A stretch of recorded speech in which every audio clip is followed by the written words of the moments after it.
ஆண்டவராகிய இயேசு கிறிஸ்துவின் நாமத்தில் கல்வாரி நேச ஊழியங்கள் சார்பாக உங்கள் அனைவருக்கும் எங்கள் வாழ்த்துக்களை தெரிவித்துக் கொள்கிறேன். இன்றைக்கு நான் கொடுக்கும் செய்தியின் தலைப்பு கர்த்தருக்கு பயந்தவர்கள். ஏனென்றால் இந்த காலகட்டத்தில் கிறிஸ்தவ உலகில் அதிகமாக குறைந்து கொண்டு வருவது கர்த்தருக்கு பயப்படும் பயம்தான். அதை அறியாமல் ஆசீர்வாதம் வேண்டும் என்று எல்லா ஆசீர்வாத கூட்டங்களுக்கும் கிறிஸ்தவ ஜனங்கள் அலைந்து திரிந்து கொண்டிருக்கிறார்கள். யாரெல்லாம் தீர்க்க தரிசனம் சொல்லுகிறார்களோ அவர்களுக்கு முன்னாடி சென்று தங்களுடைய பிரச்சனைகளை கூறி ஏதாவது தீர்க்க தரிசன வார்த்தை கிடைக்காதா என்று ஒரு ஜோசியக்காரனிடத்தில் அழிவது போல் அழிந்து தெரிந்து கொண்டிருக்கிறார்கள். ஆனால் எல்லாவற்றுக்கும் மேலாக நாம் தேவனுக்கு பயப்படும் பயம் நம் இருதயத்தில் வரும்பொழுது நிச்சயமாகவே நம் வாழ்க்கையில் ஒரு பெரிதான ஆசீர்வாதங்களை அறிந்து கொள்ளலாம். இந்த தேவனுக்கு பயப்படும் பயம் என்பது எல்லா மதத்தினருக்கும் பொருந்தும். அவர்கள் எந்த மதத்தினராக இருந்தாலும் கர்த்தருக்கு பயந்து தேவனுக்கு பயந்து அவருடைய கொடுக்கப்பட்ட கடமைகளை செய்யும் பொழுது நிச்சயமாகவே அவர்களை தேவன் ஆசீர்வதிக்க விரும்புகிறார். ஆகையால் கர்த்தருக்கு பயந்தவர்கள் என்னென்ன ஆசீர்வாதங்களை பெற்றுக்கொண்டார்கள் என்பதை நாம் வேதாந்தத்தின் அடிப்படையிலிருந்து சற்று தியானிக்கலாம். முதலாவது, மருத்துவச்சிகள் தேவனுக்கு பயந்தார்கள்.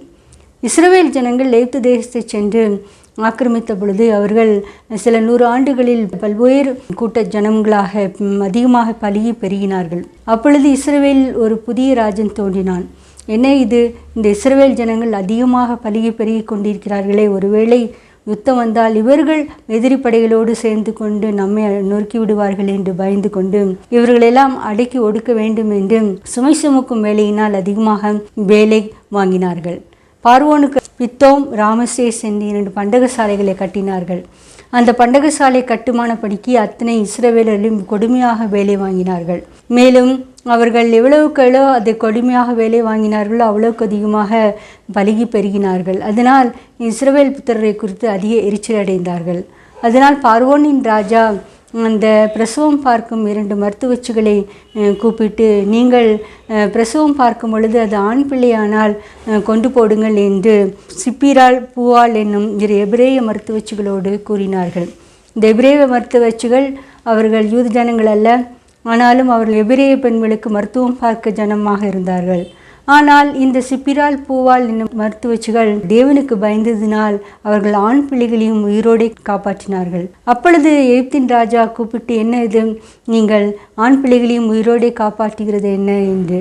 அப்பொழுது அவர்கள் சொன்னது, எபிரேய பெண்கள் அதிக பலசாலிகள், மருத்துவச்சிகள் போகும் முன்னதாகவே அவர்கள் பிரசவித்து இதாகும் என்று கூறினார்கள். அவர்கள் பார்வோனின் கட்டளைக்கு பயப்படவே இல்லை, ஆனால் தேவனுக்கு பயந்தார்கள்.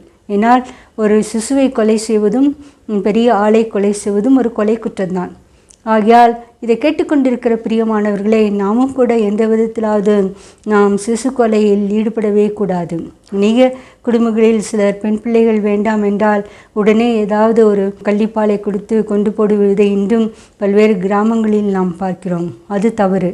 ஆனால் இந்த மருத்துவச்சிகள் அந்த மாதிரி ஒரு கொலையை செய்யவே இல்லை.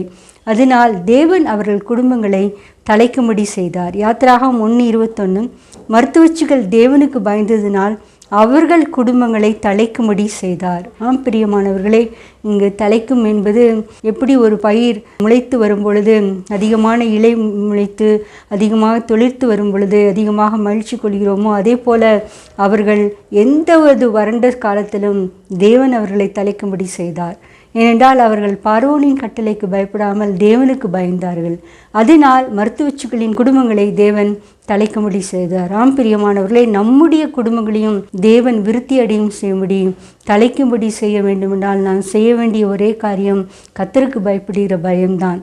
அதில் ஏதாவது ஒரு குறைவுபட்டிருந்தால் நிச்சயமாகவே நம்முடைய வாழ்க்கையிலும் நம்முடைய குடும்பங்களிலும் ஒரு குறைவு காணப்படும். ஆகையால் அதை சரி செய்து கொள்ள இந்த எபிரேய மருத்துவச்சிகளைப் போல எகிப்தின் ராஜாவின் கட்டளைக்கு பயப்படாமல் ஆண் பிள்ளைகளையும் உயிரோடு காப்பாற்றினது போல நாமும் கூட கர்த்தருக்கு பயந்து நடக்கும் பொழுது எவ்வித கட்டளைகளும் அது தேவனுடைய கட்டளைக்கு விரோதமாக இருக்கும் பொழுது நாம் தயங்காமல் எந்த காரியத்துக்காகவும் துணிந்து நிற்போம். அப்பொழுது தேவன் நம்முடைய குடும்பங்களையும் தலைக்கும்படி செய்வார். தேவன் அதற்கு கிருபை செய்வாராக. இரண்டாவது, தேவனுடைய ரகசியம் கர்த்தருக்கு பயந்தவர்களிடம் உள்ளது. நம் அநேகருக்கு விருப்பம், கர்த்தர் ஏதாவது ஒரு காரியத்தை நமக்கு அறிவித்து விட்டு பிற்பாடு மற்றவர்களுக்கு சொன்னார் நல்லா இருக்கும்.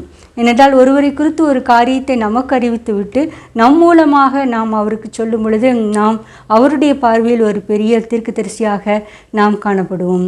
முக்கியமாக தேசங்களுக்கு செய்யும் காரியங்களை தேவன் ஒருவருக்கு அறிவித்தால், அவருடைய ரகசியத்தை ஒருவருக்கு அறிவித்தால், நம் மூலமாக பல மக்களுக்கு நாம் அறிவித்தால், அது உண்மையான காரியமாக இருந்து நடந்துவிட்டால் நிச்சயமாக ஜனங்கள் நம்மை போற்றுகிறவர்களாக இருப்பார்கள். அதற்கு ஒரே காரியம், நாம் கர்த்தருக்கு பயப்படுமா இருக்கும் பொழுது தேவன் தம்முடைய ரகசியங்களை கூறுவார். சங்கீதம் 25:14 கர்த்தருடைய ரகசியம் அவருக்கு பயந்தவரிடத்தில் இருக்கிறது, அவர்களுக்கு தம்முடைய உடன்படிக்கையை தெரியப்படுத்துவார். இங்கு கர்த்தருக்கு பயந்தவர்களிடத்தில் தேவனுடைய ரகசியம் மட்டுமல்ல, அவருக்கு உடன்படிக்கையும் தெரியப்படுத்துவார். உடன்படிக்கை என்பது ஒரு தேவனுக்கும் நம்மோருக்கும் உள்ள ஒரு கவனன்ட், ஒரு மாறாத இணைப்பிணைப்பு. அது எந்த காலத்திலும் அது மாறவே மாறாது. ஏனென்றால் தேவன் ஒரு சமாதானக்காரர். நாம் பார்க்கும் பொழுது நம்முடைய தேசத்துக்கும் மற்றொரு தேசத்துக்கும் எப்பொழுதுமே அந்த தேசத்தின் அம்பாசிடர்ஸ் ஒரு உடன்படிக்கை செய்து கொண்டுவார்கள். இந்த காரியத்தில் நாம் ஏற்றுமதி இறக்குமதி செய்து கொள்ளலாம், நாம் சண்டை வராமல் பாதுகாத்து கொள்ளலாம் என்றெல்லாம். அந்த நாட்டிற்கு விரோதமாக சண்டை மூலம் மட்டும்தான் அந்த அம்பாசிடர்ஸை திரும்ப பெற்றுக்கொள்வார்கள். அந்த உடன்படிக்கை முறிக்கப்பட்டுவிடும். ஆனால் நம் தேவாதி தேவன் அப்படியே அல்ல. நம்மோடு ஒரு உடன்படிக்கை பண்ணிவிட்டால் அவ்வளவுதான், நாம் சாகுமுறைக்கும் நம்முடைய சந்ததிக்கும் அந்த உடன்படிக்கையை காப்பாற்ற வல்லவராக இருக்கிறார். கர்த்தருக்கு பயந்தவரிடத்தில் தேவனுடைய ரகசியம் இருக்கிறது. இந்த ரகசியமான காரியங்கள் சாமுவேல் என்னும் பிள்ளையாண்டான் வாழ்க்கையில் பலித்தது. ஏலியின் குடும்பத்தார் பேலியாளின் மக்களாக இருந்தார்கள். ஏலி ஆசாரியனாக இருந்தபோதும் தன் மகன்களை தண்டிக்கவே இல்லை. அதனால் கர்த்தருடைய கோபம் அவருடைய குடும்பத்துக்கு விரோதமாக மூண்டது. ஆனாலும் தேவன் அதை ஏலிக்கு தெரிவிக்க விருப்பமே இல்லை. ஏனென்றால் ஏலி தன்னுடைய குமாரரை கண்டித்து வளர்க்க விருப்பமில்லாதவராக இருந்தார். ஆகையால் ஏலியின் குடும்பத்தாரை பற்றிய ரகசியம் சாமுவேல் என்னும் சிறு பிள்ளையாண்டனிடம் தெரிவிக்கப்பட்டது. என்றால் சாமுவேல் ஒரு கர்த்தருக்கு பயந்தவனாக இருந்தார். சிறு வயதிலே அவன் ஆலயத்தில் விடப்பட்டு ஆலய பணியமானங்களை கவனமாக செய்து கொண்டு வந்திருந்தார். அந்த ரகசியம் அவருக்கு தெரிவிக்கப்பட்டபடியினால் பிற்காலத்தில் சாமுவேல் என்னும் பிள்ளையாண்டான் ஒரு பெரிய தீர்க்கதரிசியாக இஸ்ரவேல் ஜனங்களுக்கு உருவெடுத்தார். ராஜ்யங்களை ஏற்படுத்துவதும் ராஜாக்களை ஏற்படுத்துவதும் சண்டைக்கு முன்பதாக சாமுவேல் தீர்க்கதரிசியை கலந்தாலோசிக்குவதும் அப்படி காரியமாக இருந்தது. ஏனால் தேவனுடைய ரகசியம் சாமுவேல் தீர்க்கதரிசியின் மூலமாக வெளிப்பட்டது. காரணம், சாமுவேல் ஒரு தேவனுக்கு பயந்த மனிதனாக இருந்தார். மேலும் கர்த்தருக்கு பயந்தவர்களுக்கு தேவன் ஒரு உடன்படிக்கையை ஏற்படுத்துவார். நாம் உடன்படிக்கையின் மக்களாக நாம் மாற வேண்டும். இங்கு ஆபிரகாமின் வாழ்க்கையை எடுத்துக்கொண்டீர்கள் என்றால், ஆபிரகாமிடம் தேவன் சொன்னது, உன் மகனை எனக்கு தகன பலியாக பலியிடு என்று கூறினார். மோரியா மலைக்கு சென்று உன் ஒரே மகனாகிய ஈசாக்கை பலியிட வேண்டும் என்று கூறினார். ஆபிரகாம் எந்த மறுப்பேதும் சொல்லாமல் மகனை ஏற்றுக்கொண்டு அந்த தகன பலி கட்டையில் கிடைத்தின பொழுதுதான் தேவனை பார்த்து, ஆபிரகாமே, பிள்ளையாண்டான் மேல் கையை போடாதே என்றார். அப்பொழுது தேவன் மிகவும் அகமகிழ்ந்து, நீ தேவனுக்கு பயந்து இந்த காரியத்தை செய்தபடியினால் ஒரு உடன்படிக்கையை ஏற்படுத்தினார். என்ன உடன்படிக்கை என்றால், நீ அநேகம் ஜாதிகளுக்கு தாப்பனாய் இருப்பாய், உன்னை பாய்க்கிறவர்கள் நான் அழிப்பேன், உன்னை சிநேகிக்கிறவர்கள் உலகத்தில் பலத்திருப்பார்கள் என்று. ஏனென்றால் ஆபிரகாமுக்கு விரோதமாக யாரும் எழும்பக்கூடாது என்று ஒரு உடன்படிக்கையை எடுத்துக்கொண்டு விட்டார். பிரியமானவர்களே, இதுதான் உடன்படிக்கை. தேவனும் நம்மோடு உடன்படிக்கை செய்யும் பொழுது அது நித்திய காலமாக காப்பாற்றுகிற தேவனாக இருக்கிறார். எப்பொழுது என்றால், நாம் கர்த்தருக்கு பயந்து நடக்கும் பொழுது, அவருடைய சொல் பேச்சு கேட்டு நடக்கும் பொழுது நிச்சயமாகவே தேவனுடைய ரகசியம் நம்மிடத்திலும் தேவனுடைய உடன்படிக்கை நம்மிடத்திலும் காணப்படும். அதற்கு நாம் கீழ்ப்படிந்து நடக்க தேவன் கிருபை செய்வாராக. மூன்றாவது காரியம், கர்த்தருக்கு பயந்தவர்களுக்கு நன்மை. நாம் இந்த உலகத்தில் வசிக்கும் பொழுது எப்பொழுதும் ஒரு நன்மையான காரியங்களை தான் எதிர்பார்த்து கொண்டே இருப்போம். ஏனென்றால் நாம் குடும்ப வாழ்க்கையில் ஒரு திருமணம் என்பது ஒரு நன்மையான காரியம், குழந்தை பிறப்பது என்பது நன்மையான காரியம், இன்னும் வேலைக்கு உயர்வு கிடைப்பது, வேலை கிடைப்பது நன்மையான காரியம். இப்போ இது வியாபாரத்தில் பெருக்கம், இப்படி பல்வேறு காரியங்கள், ஒவ்வொருத்தருக்கும் ஒவ்வொரு காரியமும் ஒரு நன்மையான காரியமாக இருக்கும். இந்த காரியம் நடந்தால் எனக்கு நன்றாக இருக்குமே, அதுதான் நன்மை என்பது அப்படி நினைப்போம். அது எப்பொழுது என்றால், கர்த்தருக்கு பயந்தவர்களுக்கு. ஏனென்றால் சங்கீதம் 31:19, உமக்கு பயந்தவர்களுக்கும் மனுபுத்தருக்கு முன்பாக உம்மை நம்புகிறவர்களுக்கும் நீர் உண்டு பண்ணி வைத்திருக்கிற உம்முடைய நன்மை எவ்வளவு பெரிதாக இருக்கிறது. உமக்கு பயந்தவர்களுக்கும் உமக்கு நம்புகளுக்கும் முன்பதாக நீர் உண்டு பண்ணி வைத்திருக்கிற நன்மை எவ்வளவு பெரிதாக இருக்கிறது. உண்டு பண்ணி வைத்திருக்கிற நன்மை அப்படி என்றால் தேவன் ஏற்கனவே அந்த நன்மையான காரியங்கள் எல்லாம் செய்து முடித்து விட்டார். அதை நாம் தேவனுக்கு பயந்து அவரை பற்றும் விசுவாசத்தில் உறுதியாக இருக்கும் பொழுது அந்த நன்மையான காரியங்களை எடுத்து வாரி வாரி நமக்கு வழங்குவார். அதில் எந்தவித சந்தேகமும் இல்லை. ஏனென்றால் யாக்கோபு 1:17 நான் பார்க்கும் பொழுது, நன்மையான எந்த ஈவும் பரிபூர்ணமான எந்த விதமும் ஜோதிகளின் பிதாவினிடத்திலிருந்து இறங்கி வருகிறது, அவரிடத்தில் எந்த வேற்றுமையின் நிழலும் இல்லை என்று கூறப்படுகிறது. வேற்றுமையின் நிழல் இல்லை என்பது வேறுபாடே கிடையாது.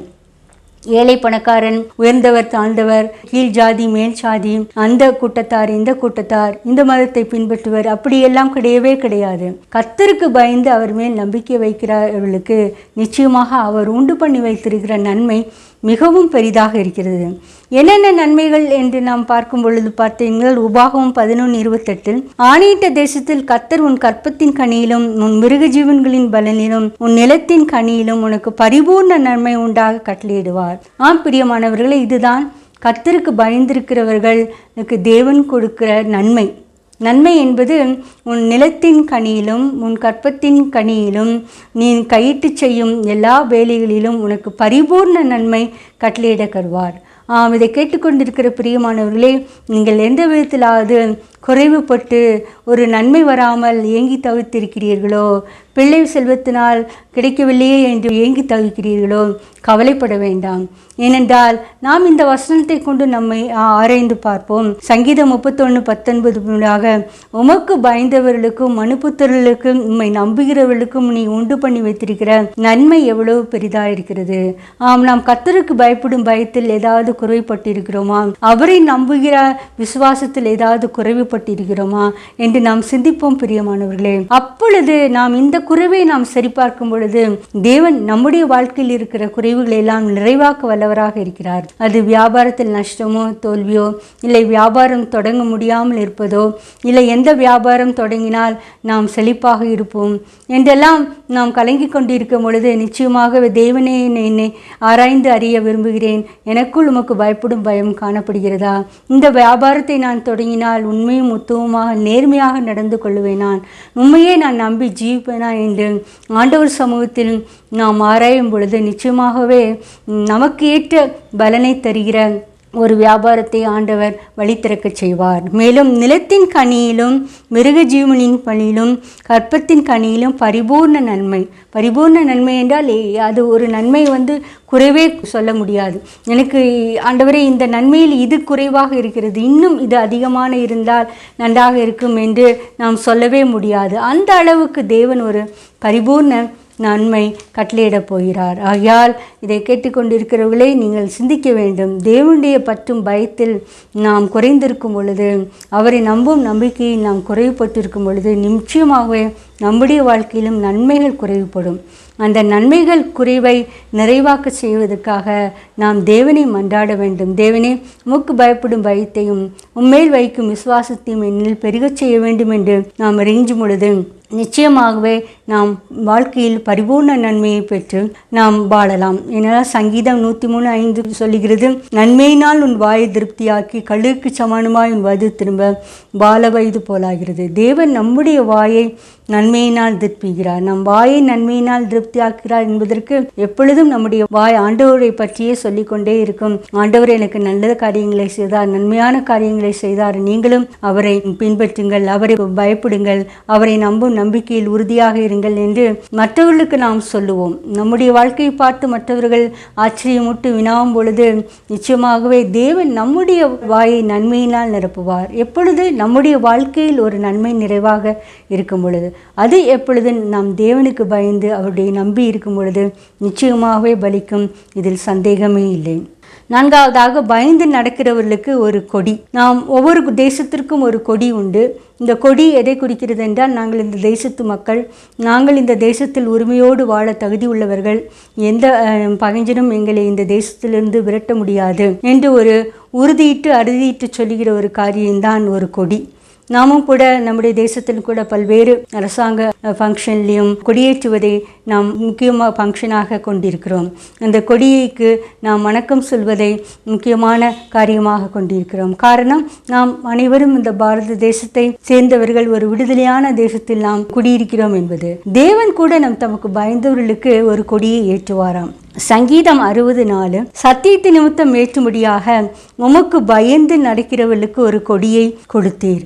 பிரியமானவர்களே, சத்தியத்தை நிமித்தம் ஏற்றும்படியாக உமக்கு பயந்து நடிக்கிறவர்களுக்கு ஒரு கொடியை கொடுத்தேன். நாம் சத்தியம் என்னும் கொடி நம் வாழ்க்கையில் பறந்து கொண்டே இருக்க வேண்டும். எந்த காரியத்திலும் உண்மையும் உத்துவமாக நடப்பதுதான் சத்தியம். தேவனுக்கு பயந்து நடக்கும் பொழுதுதான் ஒரு கொடியை தேவனுக்கு கொடுக்கிறார். ஆகையால் தானியேல் விஷயத்தில் நீங்கள் பார்க்கிறீர்கள் என்றால், அவர் தேவனுக்கு அதிகமாக பயந்து நடந்தார். ஒரு சத்தியத்தின் காரியமாக நிலைத்து நின்றார். எந்த ராஜ்யத்தின் பாரத்தின் காலத்திலும் தானியேல் பற்றி எந்த குறைவும் யாரும் சொல்ல முடியாமல் இருந்தது. அவருடைய வேலையில் அவ்வளவு அப்பழுக்கற்றவராக இருந்தார். ஏனென்றால் சத்தியவானாக ஜீவித்தார். யெகோவா தேவனை அதிகமாக பயப்படுத்தி கொண்டவராக இருந்தார். ஆகையால் அவர் மேல் ஒரு ஜெயக்கொடி பறந்து கொண்டே இருந்தது. அவருக்கு விரோதமாக யார் எதிராளியாக இருந்தாலும் தேவனே அந்த எதிராளியெல்லாம் வீழ்த்தி போட்டு அவருடைய ஜெயக்கொடி பறந்து கொண்டே இருந்தது. நம்முடைய வாழ்க்கையிலும் சத்தியம் என்னும் கொடி பறந்து கொண்டே இருக்கிறதா? பிரியமானவர்களை சிந்திப்போம். எந்த காரியத்திலும் நாம் பொய்யை சொல்லாமல் உண்மையாக நடக்கத்தக்கதாக, உண்மை விரும்பிகளாக நாம் நடக்க வேண்டும். இன்று அநேக கிறிஸ்தவர்கள் கூட அநேக காரியங்கள் வாய்க்க வேண்டும் என்று ஒரு பொய்யான காரியத்தை சொல்லி காய்கிறார். ஒரு சர்டிஃபிகேட்டுக்காக ஒரு பொய்யான காரியம், ஒரு கல்லூரியில் ஒரு இடம் கிடைப்பதற்காக, ஒரு ஸ்கூலில் இடம் கிடைப்பதற்காக, ஒரு வேலை கிடைப்பதற்காக ஒரு பொய்யான தகவல்களை சொல்லி அதை பெற்றுக்கொண்டு விடுகிறார்கள். ஆனால் அதில் நிலைத்து நிற்க முடியாது. அந்த பொய் நிமித்தம் பெற்றுக்கொண்ட எந்த ஆசீர்வாதமும் கடைசி வரை நிலைத்து நிற்கவே முடியாது. ஆனால் தேவன் கூறுகிறார், சத்தியத்தை நிமித்தம் ஏற்றும்படியாக உமக்கு பயந்தவர்களுக்கு, பயந்து நடக்கிறவர்களுக்கு ஒரு கொடியை கொடுத்தீர். சத்தியம் என்னும் கொடி நம்முடைய வாழ்க்கையில் காணப்படுகிறதா? பிரியமானவர்களே, சிந்திப்போம். மற்றவர்கள் நம்மை பார்த்து சொல்லும் பொழுது அவர்கள் கிறிஸ்தவர்கள், அவர்கள் உண்மையே பேசுவார்கள், சத்தியம் சும்மாய் நடப்பார்கள், பொய் சொல்ல மாட்டார்கள், அவர்களை முற்றிலும் நம்பலாம் என்று கூறுவதுதான் சத்தியத்தின் நிமித்தம் ஏற்றும் ஒரு கொடி. அந்த காரியம் நமக்குள் காணப்படுகிறா என்று நாம் சிந்திப்போம். ஏனென்றால் யோவான் 14:6 ஆண்டவராக இயேசு கிறிஸ்து சொல்கிறார், நானே வழியும் சத்தியமும் ஜீவனுமாய் இருக்கிறேன். நம் ஆண்டவராக இயேசு கிறிஸ்துவை உண்மையாக இரட்சகராக, சொந்த ஜீவனாக, சொந்த இரட்சகராக ஏற்றுக்கொள்ளும் பொழுது நிச்சயமாகவே நாம் சத்தியத்தில் துணிந்து நடக்க தேவன் நமக்கு கிருபை செய்வார். ஆண்டவர் இந்த வசனங்களை ஆசீர்வதிப்பதாக. அடுத்ததாக, பயந்தவர்களுக்கு இரட்சிப்பு. நாம் தேவனுக்கு பயந்து நடக்கும் பொழுது மட்டும்தான் நமக்கு ரட்சிப்பு அருளப்படுகிறது. ரட்சிப்பு என்பது நம் ஆண்டவராக இயேசு கிறிஸ்துவை நம் உள்ளத்தில் ஏற்றுக்கொண்டு பறைசாட்டுவது, நம் பாவங்கள் நீங்கி கழுவி வாழ்கின்ற வாழ்க்கை. அநேக கிறிஸ்தவர்கள் நினைத்து கொண்டிருக்கிறார்கள், ரட்சிப்பு என்பது நாம் எப்பொழுது வேண்டுமானாலும் பெற்றுக்கொள்ளலாம், எப்படி வேணாலும் வாழ்ந்துவிட்டு கடைசி காலத்தில், ரிட்டையரான காலத்தில் சமயம் கிடைக்கும் பொழுது தேவனை தேடும் பொழுது ரட்சிப்பை பெற்றுக்கொள்ளலாம் என்று நினைக்கிறார்கள். இல்லை, அது தவறு. ஏனென்றால் ரட்சிப்பு என்பது ஒரு ப்ரெஷியஸ் கிஃப்ட். நாம் எல்லா நினைக்கிற செல்வ செழிப்புகளில் காட்டிலும், செல்வ சம்பந்தங்களை காட்டிலும் ரட்சிப்பு என்பது வெளியேறப்பட்ட ஒரு பொக்கிஷம். அதை நாம் அடைவதற்கு முக்கியமான காரியம் தேவனுக்கு பயந்திருக்க வேண்டும். சங்கீதம் 85:9, நம்முடைய தேசத்தில் மகிமை வாசமாக இருக்கும்படி அவருடைய ரட்சிப்பு அவருக்கு பயந்தவர்களுக்கு சமீபமாக இருக்கிறது. அவருடைய ரட்சிப்பு அவருக்கு பயந்தவர்களுக்கு சமீபமாக இருக்கிறது. நாம் சமீபமாக இருக்கிற எந்த பொருளையும் தான் நாம் பெற்றுக்கொள்ள முடியும். ஏனென்றால் நாம் ஒரு கடைக்கு செல்லும் பொழுது அந்த கடையில் எந்தெந்த காரியங்கள் இருக்கிறதோ நம் கைகெட்டுகிற தூரத்தில் தான் இப்பொழுது எல்லாம் அடுக்கி வைத்திருக்கிறார்கள். நாம் தேவையான காரியங்களே அது சமீபமாக இருப்பதுனால் உடனடியாக அதை எடுத்து வைத்து கொள்ளலாம். அதே போல்தான் ரட்சிப்பு. நாம் தேவனுக்கு பயந்து இருக்கும் பொழுது நம் ரட்சிப்பு மிகவும் சமீபமாக இருக்கிறது. தேவ மகிமை வாசமாக இருக்கும் பொழுது, மகிமை என்பது தேவனுடைய பிரசன்னம். நம்முடைய தேசத்தில் தேவ பிரசன்னம் வாசமாக இருக்க வேண்டுமென்றால் நிச்சயமாக கிறிஸ்தவர்கள் நாம் தேவனுக்கு பயந்து ரட்சிப்பின் நிச்சயத்தை பெற்றுக்கொண்ட மக்களாக இருக்க வேண்டும். ஏனென்றால் இந்த காலத்தில் நாம் அநேக காரியங்களில் நாம் தேவனை பறைசாற்றுகிற மக்களாக நாம் காணப்படுகிறோம். நம்முடைய வேதாகமும் நமக்குள் இருக்கிறது. ஆனால் நாம் தேவனுக்கு பயந்து நடக்காத பொழுது இந்த வேதாகமத்தினால் நமக்கு இந்த ரட்சிப்பே கிடைக்காது. ஒருவேளை நம்முடைய வீட்டில் ஒரு வேத புஸ்தகம் இருக்கலாம், ஆனால் தேவனுக்கு பயப்படாத ஒரு வாழ்க்கை நாம் வாழ்ந்து கொண்டே இருப்போமானால் அது ஒரு நிச்சயமற்ற தன்மையை தான் குறிக்கிறது, ரட்சிப்பற்ற வாழ்க்கையை தான் குறிக்கிறது. ஏனென்றால் நீங்கள் ஏலியின் குமாரரை நீங்கள் பார்த்தீர்கள் என்றால் அவர்கள் பேலியாளின் மக்களாக இருந்தார்கள். அவர்கள் செய்த காரியம் எல்லாம் தேவனை மதிக்காததும் தேவனை பயப்படாததுமாக இருந்தது. பலியிட்ட பொருளில் பலவந்தமாக எடுத்துக்கொள்வார்கள். ஏலி கூட சொன்னார்கள், நீங்கள் செய்கிற காரியம் தேவனுக்கு அடுத்ததாக இருக்கிறது, தேவனோடு நீங்கள் போர் செய்யாதபடி பாருங்கள் என்று கூறினார். ஆனாலும் அவர்கள் கீழ்ப்படிவே இல்லை. கடைசியில் அந்த பெலிஸ்தருக்கும் இஸ்ரவேல் ஜனங்களுக்கும் ஒரு யுத்தம் உண்டது. இஸ்ரவேல் ஜனங்கள் தாங்கள் தோற்று போய்விடுவோமோ என்று பயந்து உடன்படிக்கை பெண்டியை அந்த யுத்தக்களத்துக்கு கொண்டு வர செய்தார்கள். அப்பொழுது அது அதிரத்தக்கதாக அது இஸ்ரவேல் ஜனங்கள் ஆர்ப்பரித்தார்கள். பெலிஸ்தர் கேட்டார்கள், என்ன சத்தம் இது? அப்பொழுது அந்த உடன்படிக்கை பெட்டி பாளையத்திற்கு வந்திருக்கிறது. இப்போ பெலிஸ்தர்களே சொன்னது, ஐயோ, அந்த தேவனுக்கு முன்பாக நிற்பது யார் என்று பயந்தார்கள். பிரியமானவர்களே, நம் புறஜாதி மக்கள் நம்முடைய தேவனாகிய ஆண்டவராக இயேசு கிறிஸ்துவை பார்த்து பயப்படுகிறார்கள். ஆனால் அந்த பயப்படும் பயம் நமக்குள் இருக்க வேண்டும். அப்பொழுதுதான் நம் வாழ்க்கை சரியாகும். ஆகையால் அந்த பெலிஸ்தர் தேவனுடைய பெட்டி வந்த பொழுது அவளை பார்த்து, நீங்கள் திடப்படுத்திக் கொள்ளுங்கள், நாம் இஸ்ரவேலுக்கு அடிமையாக கூடாது, அவர்கள் நமக்கு அடிமையாக இருந்தது போல நாம் அவர்களுக்கு அடிமைப்படவே கூடாது என்று போர்க்களத்தில் துணிந்து போரிட்டார்கள். அந்த இஸ்ரவேலின் பெட்டியும் பிடிபட்டு போய்விட்டது. அப்பொழுது ஏலியின் குமாரன் ஒருத்தராக பினகாசின் மனைவி நிறைய மாத கர்ப்பிணியாக இருந்தாள். அவர் கணவனும் அவர் சகோதரரும் இறந்து போனார்கள்.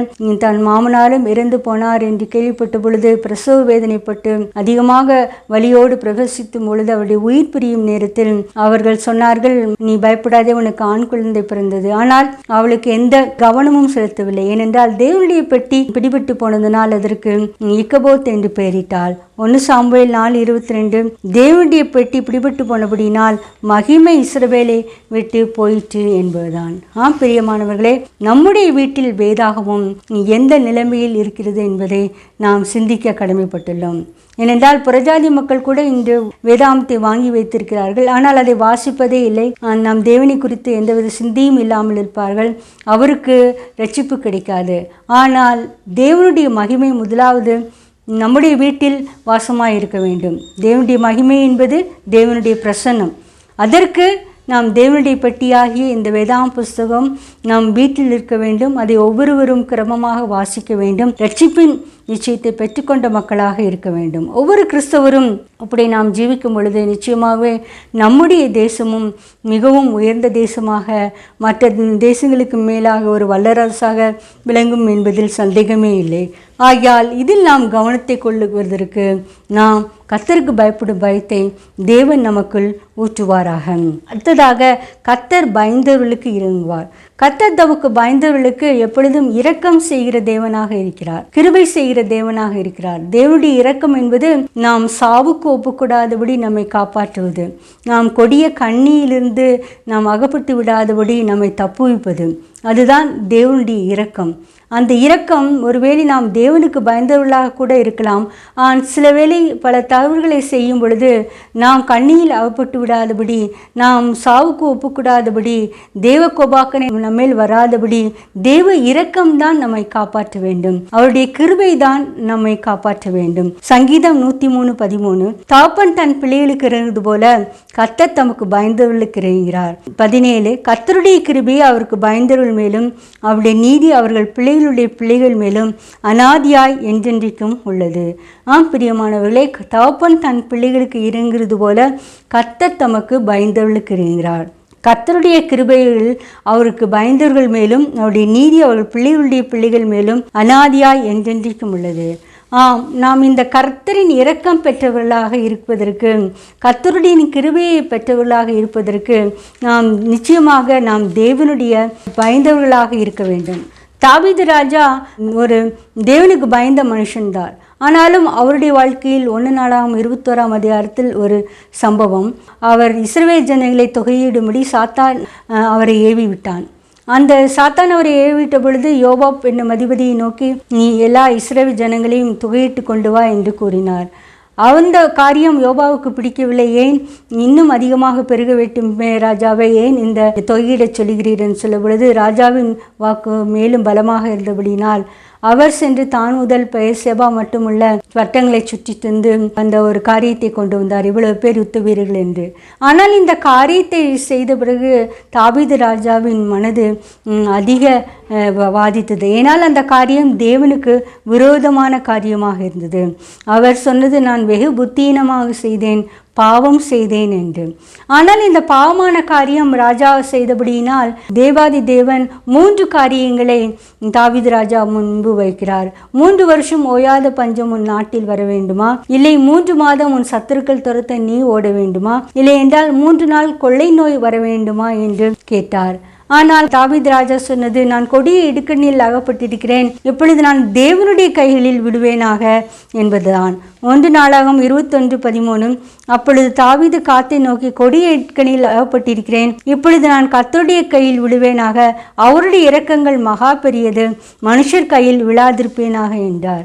பிரியமானவர்களே, இந்த கொடிய இக்கட்டான காரியிலும் கர்த்தருடைய சங்கார தூதன் அந்த ஜூத ஜனங்களை சங்கரித்த போது கிட்டத்தட்ட 70,000 பேர் மடிந்தார்கள். இப்பொழுது தொகையெடுப்பு கணக்கெல்லாம் காணாமல் மறைந்து போய்விட்டது. யார் இறந்தார்கள், யார் உயிரோடு இருக்கிறார்கள் என்பதே தெரியாமல் போய்விட்டது.